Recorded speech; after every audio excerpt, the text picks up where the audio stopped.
Hi everyone.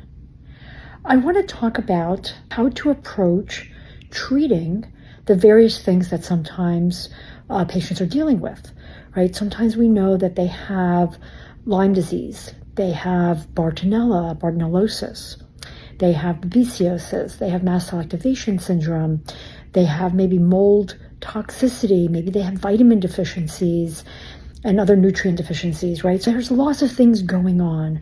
And the question sometimes comes up, how do we figure out what comes first? What I would say is that it's really very individual. Some patients, we definitely will address the mast cell first, stabilize things so that we can go in and do the work that we need to do on everything else. Sometimes that doesn't do enough because the reason the mast cells are so activated are because of these other things happening. Then we go in and we try to address the infections or sometimes the mold first, right? Really depends on the circumstances and the individual patient. Now, in the realm of the infections, again, the same question comes up. What do you treat first? How do you know? Do you treat the Lyme or the Bartonella or the Babesia?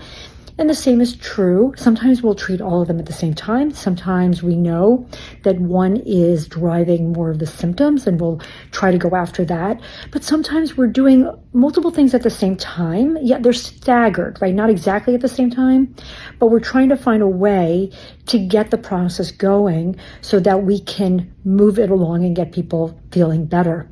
I like to use the analogy very often of an onion, that what we're doing is we're peeling layers. And we're trying to figure out what's the top layer and what's the next layer. And so I actually think that's the art of medicine. That's what I love to do, is trying to figure that out with the patient, put the puzzle pieces together and work on getting them better.